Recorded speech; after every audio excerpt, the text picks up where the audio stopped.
Hey all, this is Ian O'Byrne putting together a little video walkthrough, a quick mini lecture on Chapter 2 of our text. In Chapter 2, we're getting a little bit into understanding students and the psychological needs and the different teacher behaviors that influence either positively or negatively those behaviors.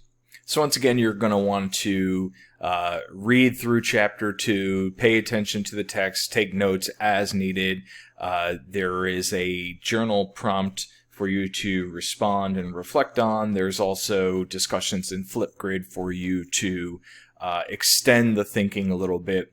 Please don't please don't think about this as an opportunity to just read for the purposes of not only the journal prompt, but the Flipgrid discussions. Obviously, you're going to need some of this for your work in the midterm and the final and the classroom management plan, but then also outside of that. There are other readings in there that will impact this, and those readings are available in the supplemental sections of Oaks. In Chapter 2, we're going to dig a little bit more deeply and think about gender, race, media, abuse, and trauma that is found in our school children. We're also going to think about the theoretical perspectives and student needs and think about psychosocial, power, revenge, self-actualization.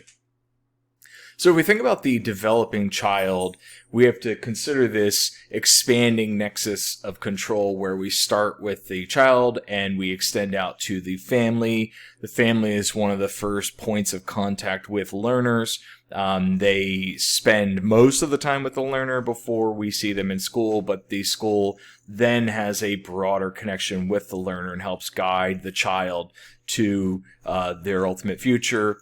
And lastly, we see that community envelops all of that. Community envelops that. So you can see there is this semi-permeable membrane where the child is being impacted by family and being impacted by school and being impacted by the community.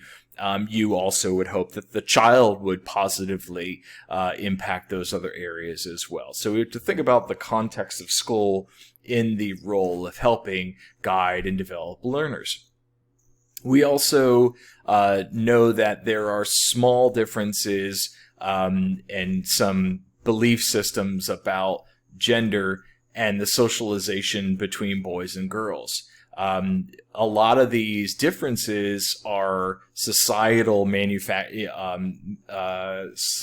constructs or societal ways that we view gender and boys and girls, and whether or not boys or girls are different in different capacities. A lot of this is a narrative that was told societally, something that we would make up, and societally or socially we reinforce those gender roles over time. So is it really true that boys are better at math than girls? Is it true that girls are more emotional than boys? Is it true that boys can be in business and girls can just go be homemakers or go be teachers? I would hope that we don't believe that any of these things are true, but we have to think about the way that we've been socialized to believe in these supposed differences and how they become more harmful gaps in the way that boys and girls view themselves.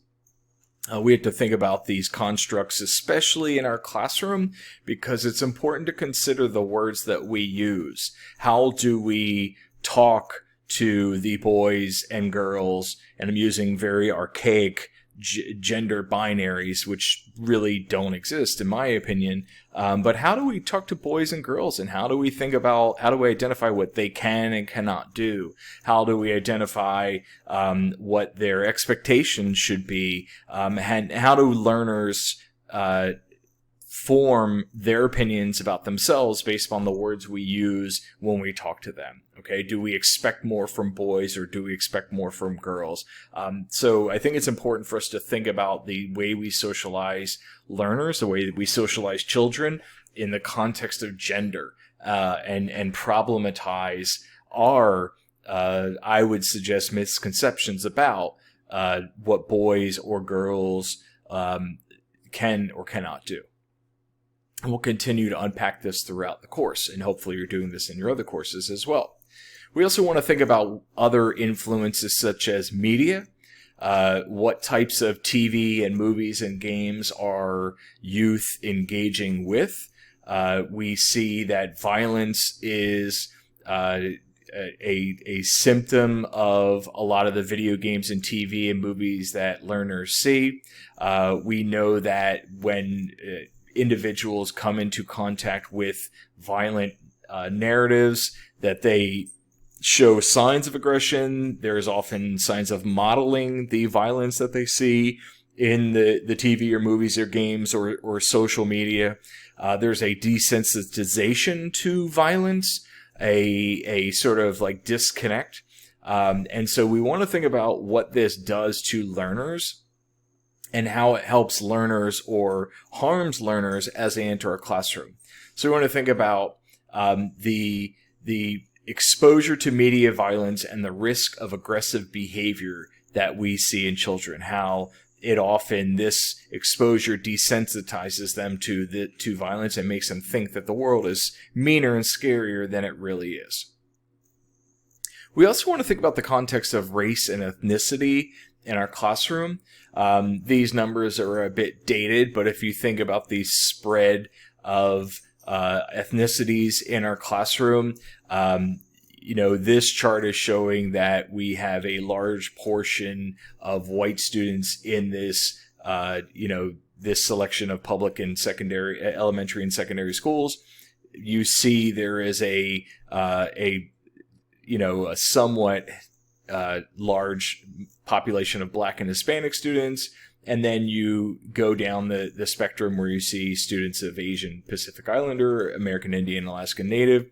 One of the things that we see is that the world in our classrooms are becoming much more diverse. And the distribution of students based on ethnicity is, depending on the area where you teach, it may be drastically different than this histogram or this spread shown here. So we want to think about the race and ethnicity of our students and what that says about where we're teaching, what that says about us, what our thoughts are about what that says about us and our job teaching, and also what this says about our students. And we need to constantly unpack race and think about racism in society and think about how we teach in this system and how we work with and empower, or perhaps through our actions disempower learners around us. And we will keep unpacking this in our discussions.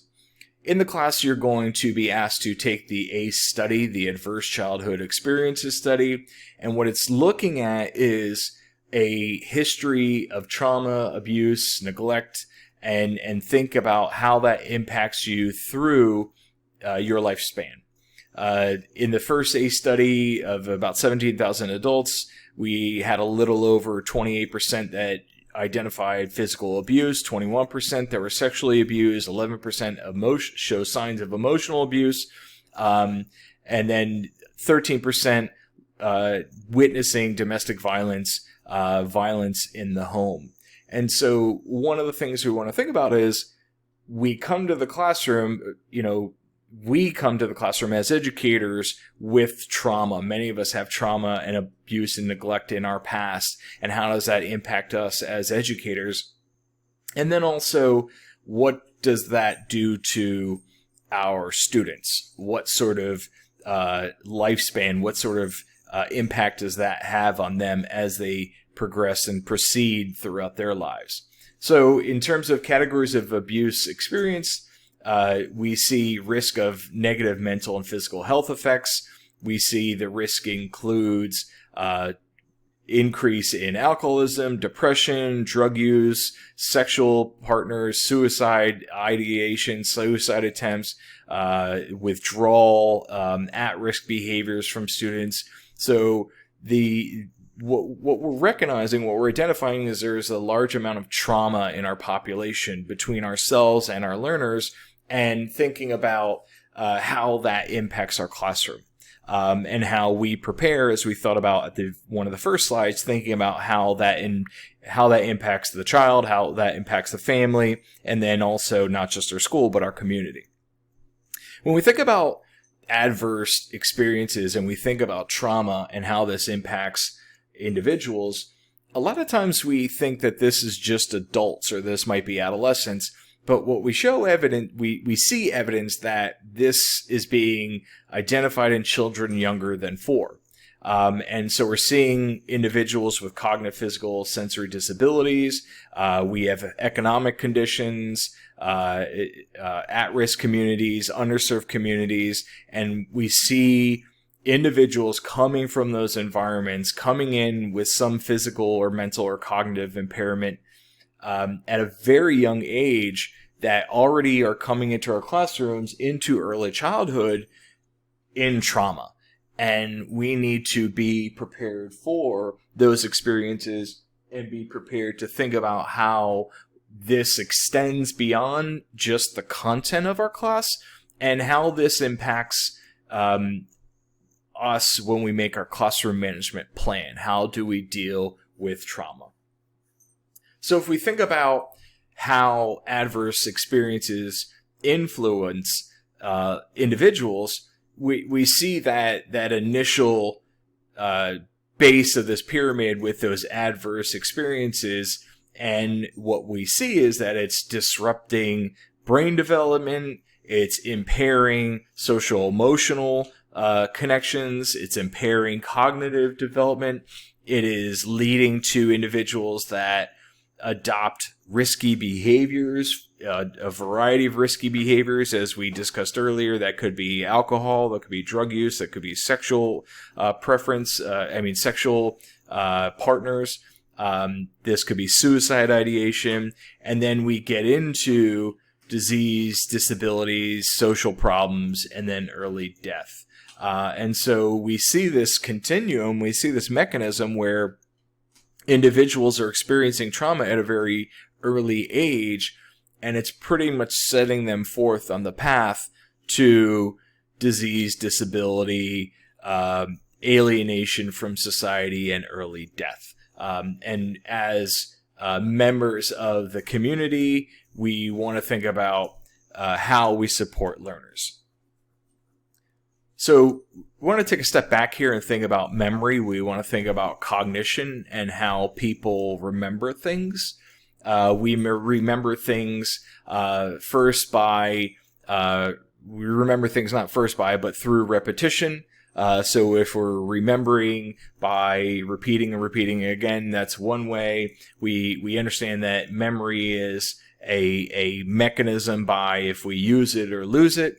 If we remember how to play chess all the time or how to play that video game all the time, chances are it'll stick with us. Our memory is positively and or negatively impacted by associations. So if we generally like something, we are more than likely to pay more attention and employ it a little bit more and give it more effort. So if you are excited about education and you're excited about your future classroom and you're excited about this class, maybe you'll try harder and you'll want to do a better job. If you've dealt with people in the past that have not been good classroom managers, then that might negatively impact your memory and cognition in this. But then it's also about finding patterns. And so patterns may be the most important to this, where you try to create structures that connect the dots for learners. So one way to think about this is in your classes and your coursework. Do your professors make connections? Does the program make explicit connections across the classes? Do we tell you how a literacy class connects to your ed psych classes and your human growth classes, and how that connects to your math classes, and how that connects to assessment or pedagogy classes? Do we make those explicit for you, those patterns, so that you can see and understand how all of these things intersect? Because that's going to positively impact, hopefully, your appreciation for and comprehension of the content. In addition to memory as a mechanism in your classroom, we want to think about the way that individuals generally deal with frustration or confrontation or conflict. When panic ensues, generally there is a fight or flight or freeze situation. We've seen this in research looking at public disasters. There was research that looked at September 11th when, buildings were under attack, individuals in the building, what would they do? This looks at individuals that are on flights or, in movie theaters that are on fire. But generally, we see individuals that fight or they flight or they freeze. So fight is a normal reaction. It's that the anger and the irritation and the willingness to lash out. Flight may be the learner or the student that takes off from your class, but generally flight is mentally they just disengage. So the student in your classroom that fights, there might be a physical manifestation of the fight, but it also just they might just be aggressive or irritated or impulsive, might lash out. Whereas the flight, it might be the disengagement. It just may be the student that is just not paying attention and never really connects with anyone in class and just doesn't really want to be there and makes that known. And then there's freeze. Which is also a challenge. The student that just shuts down, they become nonverbal, non-cognitive. That might be total shutdown where they just sort of shut everything off. They might have a meltdown. There might be breakdowns. You'll see examples of all of this in your classroom, and you want to think about how you deal with this and how it impacts memory in your classroom. With this, we want to think about stress and how it impacts learning, how stress impacts cognition. So we think about calm and alarm state. We each have been involved in this depending on our experiences throughout time. You want to think about how well you perform when you are calm or when you are stressed or when you are alarmed. You want to think about how you positively and or negatively perform under stressful situations. Did you like timed multiplication tests in school?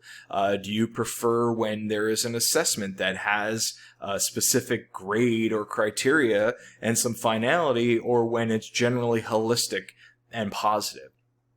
So generally we see that the more distressed a child or a learner is, the more primitive the behavior. So if we think about that fight, flight, or freeze, generally if we stress a child or a learner out, we bring them into some alarmed or aroused state, then they're going to, retreat back into primitive behaviors. In this, we need to pay attention to nonverbal behaviors. We need to think about sensory cues. We need to think about the tone of voice. We need to think about position of individuals in the classroom. We need to be considerate of other individuals in the classroom and, how they are reacting or interacting either positively or negatively with learners, and how that is adding fuel to the fire, or it's sort of calming a situation and down and letting air out of the bubble. Out of the balloon, sorry. We see this with dogs. We see this with training pets. They're picking up on those cues. They're picking up on the tone of the voice, the way you approach the animal. So we're going to think about those nonverbal behaviors and those sensory cues and how that's either adding to the distress and the alarm state or removing it, because if we're adding to it and we're agitating, then we're forcing the learner, we're forcing the individual into that primitive behavior, into that decision between fight, flight, or freeze. When we have that alarm state, when we think about stress in the environment, we also know that there's no real consideration of well, let's just put a pin in this and wait till later. There's no real consideration of, if you do this for me now, I'll do this for you later. Delayed gratification doesn't really come into the thought process. There is just a thought about immediate reward, or how do I get out of this, or I'm going to shut down, or I'm going to fight my way out. And lastly, we want to think about when we have this alarm state and we think about stress in the environment. There is a negative impact on neural patterns.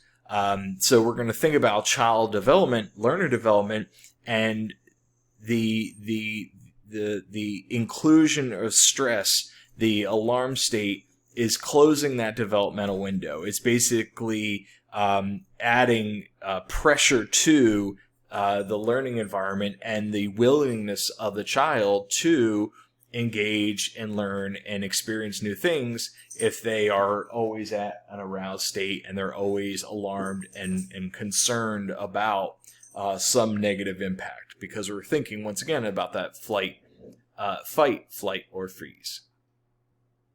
So we think about different impacts of stress at different stages. We're looking at different domains. We're thinking about behaviors, reactions, communicating, and interacting. Early on, age from birth through 5, we see individuals that are fussy. We see they are passive. We see they have trouble communicating, trouble identifying their feelings. Interactions show that children at that age, up to 5, are clingy, separation anxiety. That might be, it might not be, but it might be it might be evidence of stress in the environment, either home or community or at school.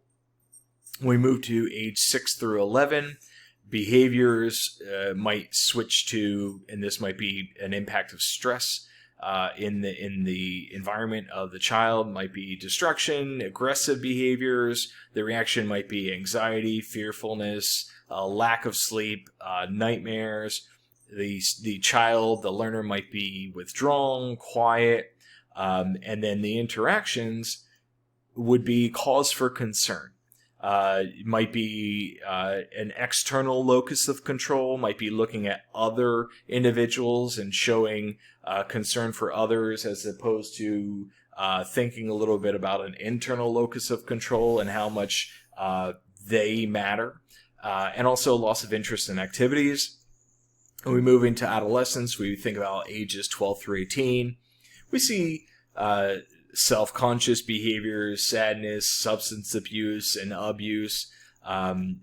Reactions range from revenge, skipping or dropping out of school, sleep and eating disturbances, a break in the normal pattern. Communication might show the increasing locus of control, the increasing focus on self, social avoidance, basically going internal mentally and socially, and distancing or disconnecting from outside forces and interactions. And then the interaction, one of the things that we see with toxic stress is rebellion. We see it at home and at school, frequently building and breaking up different perspectives, different connections. So if you think about different theoretical perspectives, there are several names and theoreticians that we need to be aware of and pay attention to. Piaget talks about, or one of the main tenets was a focus on constructivism. So if you hear of constructivist or social constructivist philosophies, one of the people that we have to thank is Piaget. Piaget basically posited that there were 4 stages of cognitive development, and obviously these stages, a learner is more willing or more able to develop cognitively as they grow up. So we expect more from individuals that are a little bit older than we do from individuals that are a little bit younger. And Piaget believed that knowledge, that learning was an active process, and that for the most part, we learn best as explorers, as engaging. So we learn by constructing, we learn by building, we learn by doing, and we cannot be passive learners. We need to get out there and explore and make sense of the world. Lev Vygotsky added to some of this thought process about constructivism, and we see the social cultural impact. With Lev Vygotsky, we think about learning from the environment, learning from others, making sense of the world through interactions with others in the world. The idea of more knowledgeable other, the idea that you are apprenticing from others, the idea that we learn from interactions, not only with the content, but we learn by interacting with others and gaining knowledge and skills and habits and practices and affective variables by studying from others.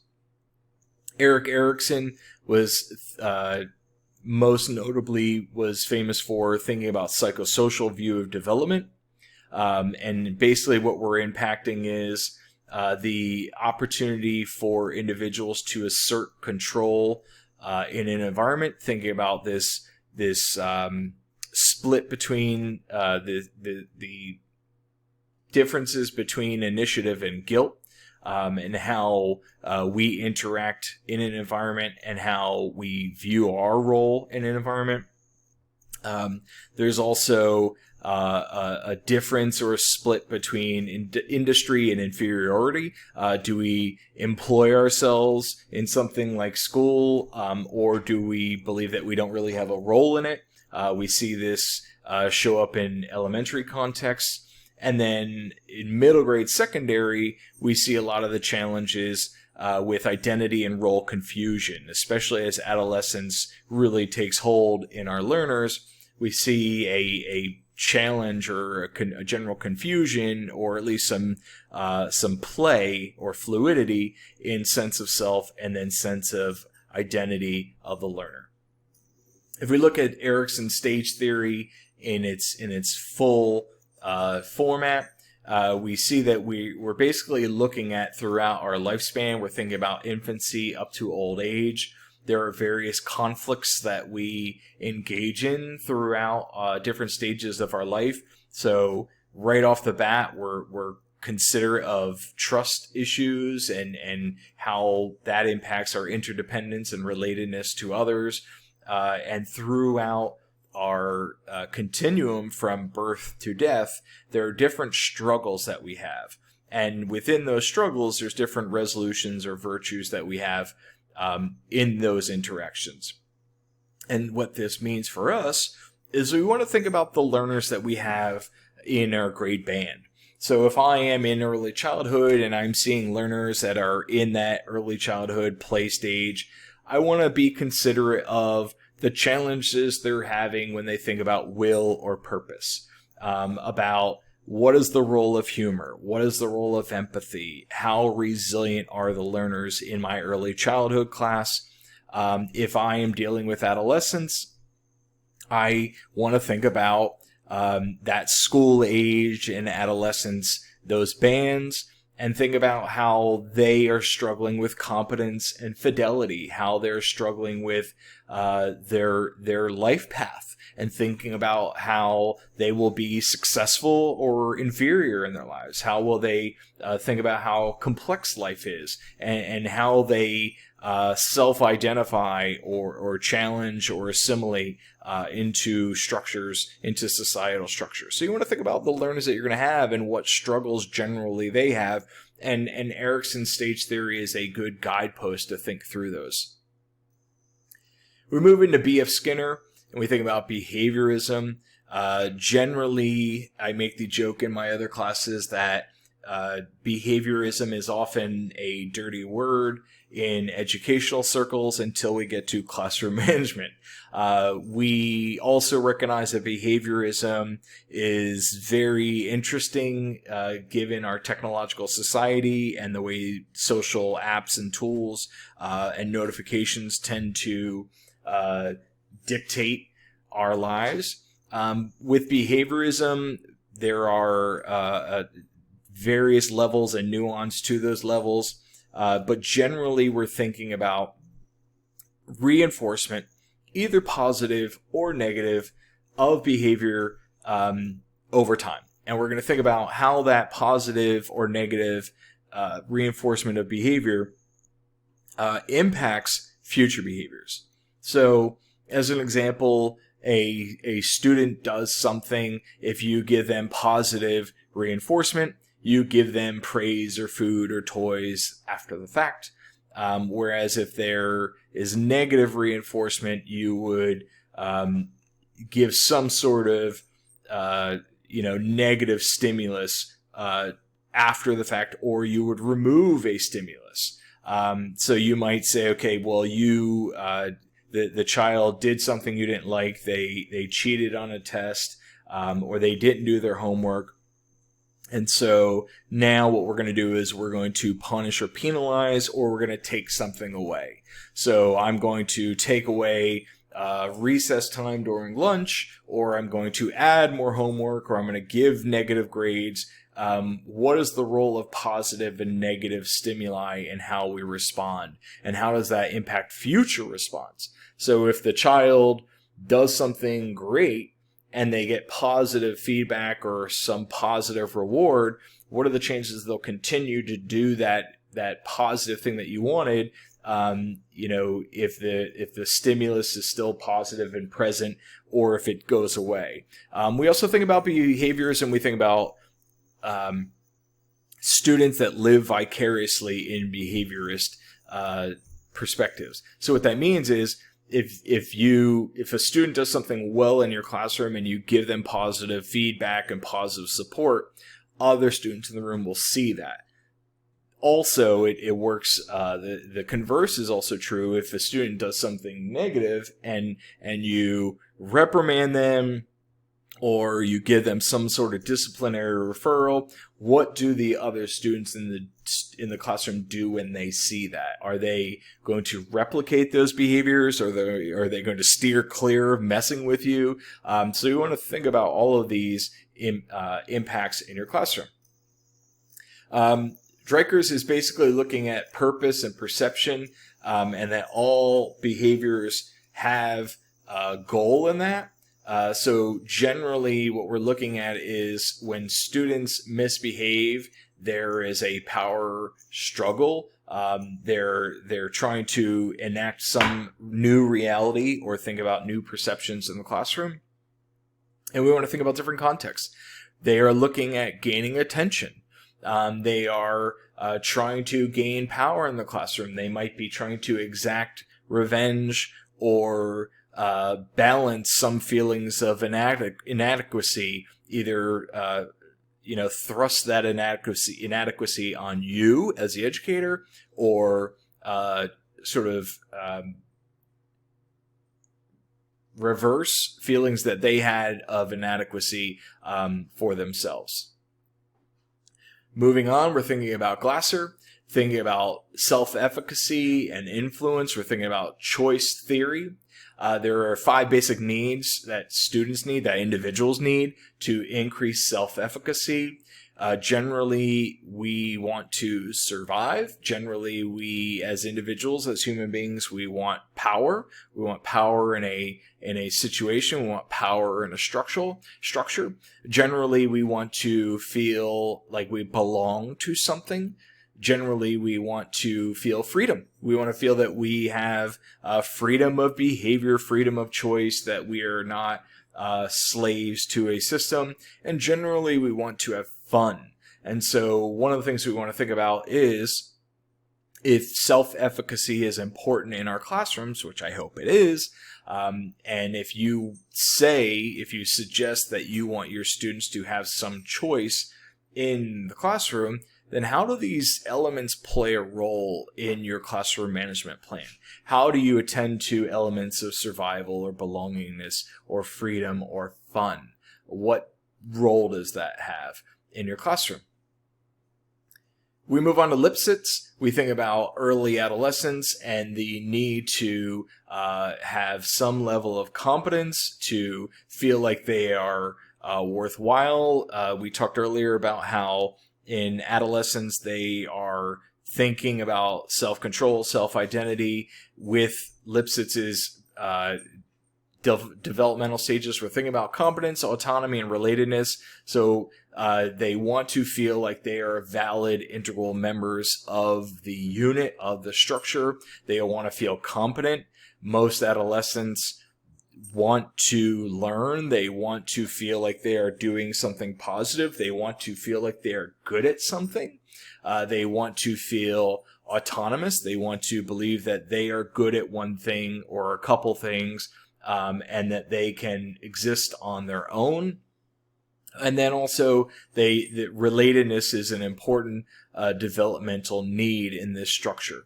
And they want to feel, they want to understand how things are interconnected, but then also how they are related to the overall structure that they're existing within. So part of the challenge with adolescence is that we have this give and take between competence and autonomy and also relatedness in the way that they interact with the overall structures. We're moving on to Maslow's hierarchy of needs. One of the big takeaways from Maslow's hierarchy is the idea that a lot of our students come into our classroom with basic physiological needs on a daily basis. So if we look on the bottom of that pyramid, that is bigger than the top part. So in our classrooms, we should always strive for self-actualization. We should strive for, and we should scaffold our learners so that they can get to a point where they believe in themselves. And do our learners feel self-actualized? Do they believe they can be something and do something with their lives? In order to get there, they have to develop mastery. They have to develop self-esteem.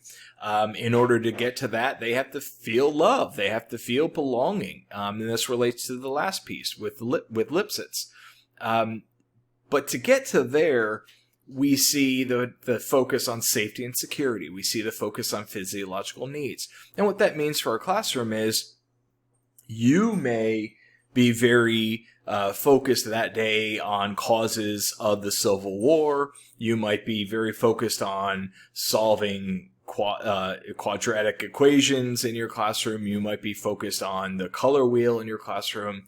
If the learners in your classroom come in and they are hungry, if they are scared, if they don't feel safe in the classroom, if they don't feel safe at home, they're not going to pay attention to what you're teaching. And so one of the challenges that we have as we think about our classroom management plan, as we think about our interactions in the school and in the community, how do we make room for these elements? We can't control everything, but what can we possibly do to at least give some notice to Maslow's hierarchy and pay attention to what our students need and want? If we think about this and dig a little bit deeper, we need to recognize that a lot of our students are food insecure. A lot of our students are housing insecure. A lot of the students that you work with live in households that lack the means to put food on the table. We recognize the fact that a lot of our schools have large populations of free and reduced lunch. And what that means is a lot of our students in economically challenged areas, the meal that they get for breakfast or the meal that they get for lunch is the only meal that they're going to get for that day.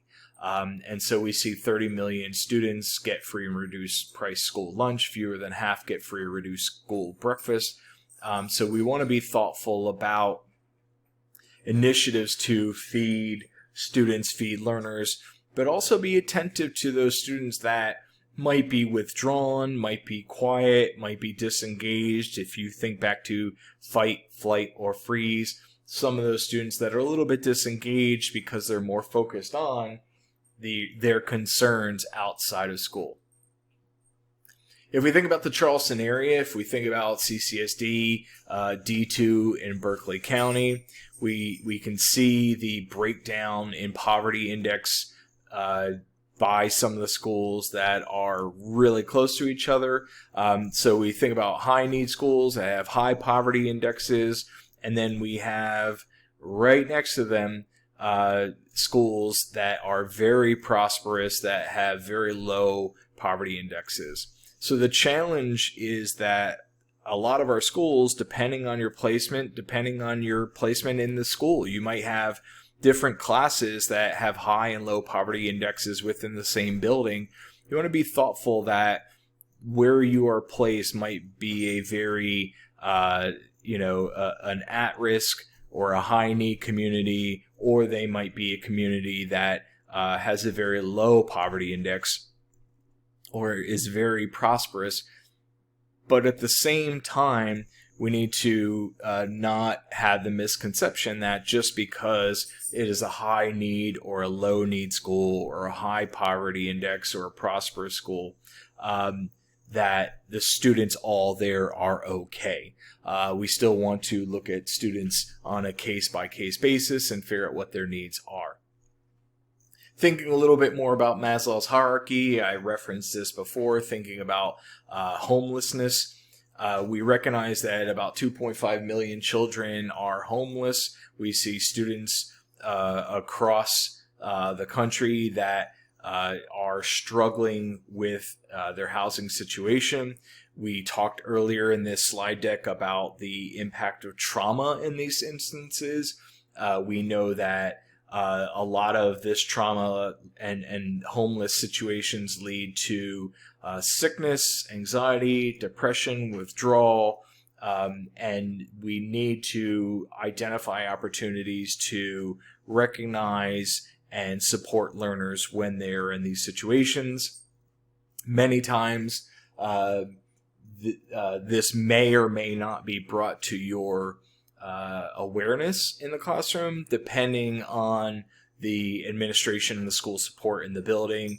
Many times in my classroom, I knew and I was told when students were homeless or they were in foster homes or in shelters. But then other times that you would hear it through, other children talking. And we see this increase through higher ed. We know that food insecurity and homelessness is a problem throughout society.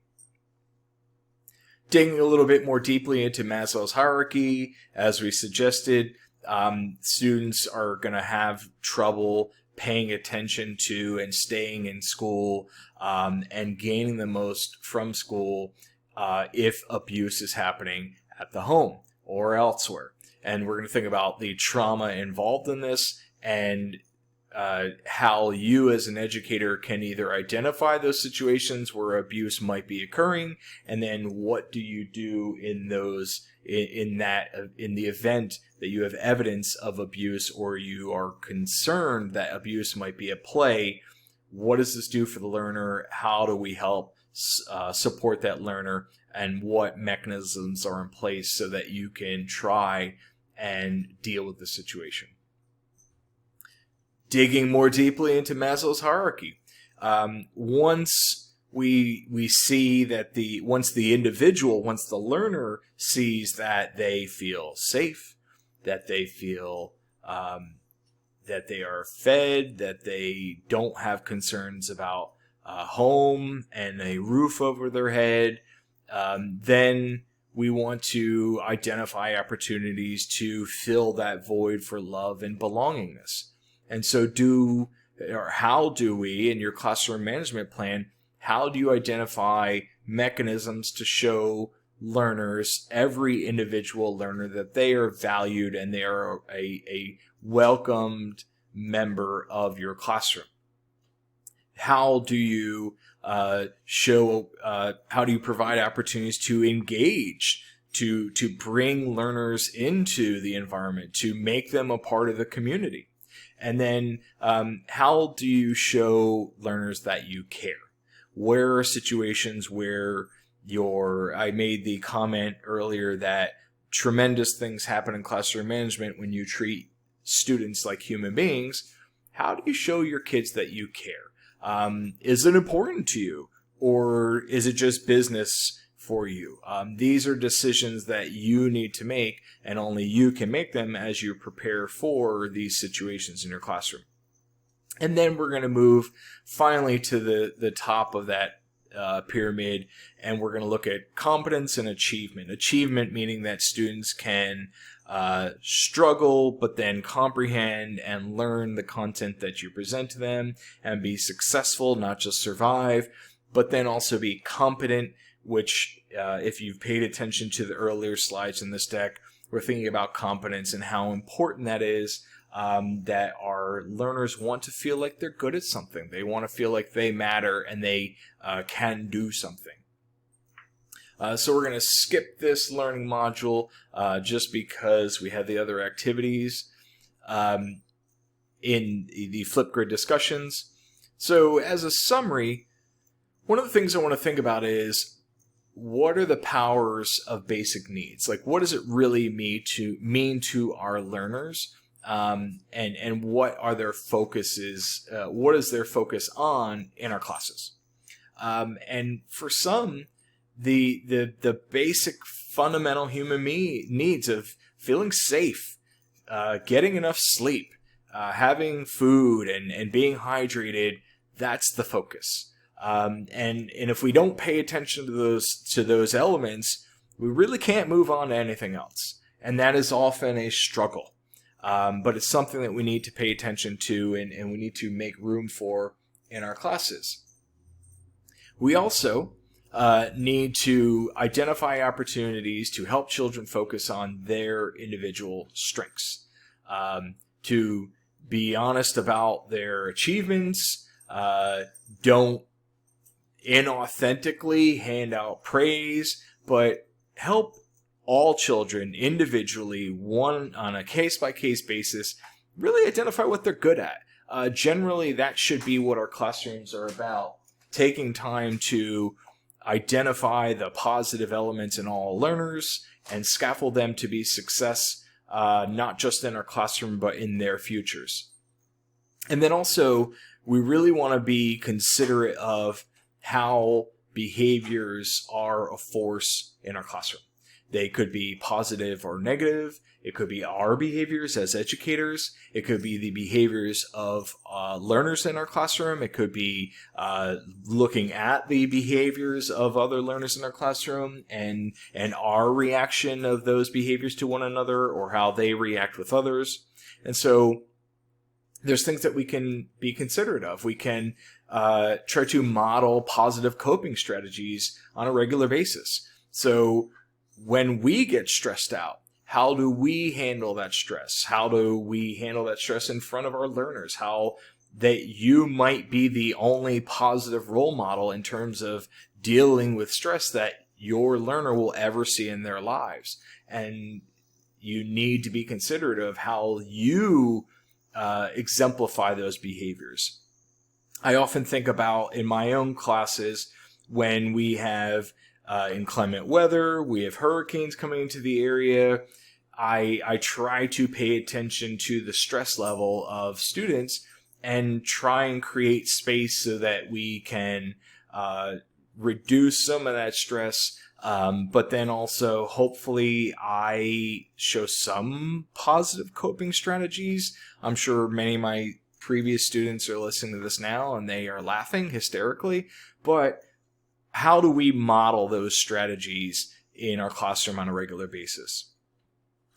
Use reinforcement. We started this entire slide deck off thinking about reinforcement and making those connections and use of it in our classrooms. How do you show students that positive actions produce positive consequences? Negative actions generally produce negative consequences. How do you help students understand the game of life and how help them understand how these things intersect?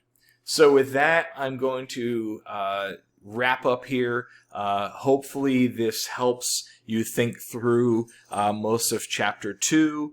I apologize for the length of this, but there's numerous components that we had to pull out from this. So with that, I'll wrap it up, and I hope you're all well.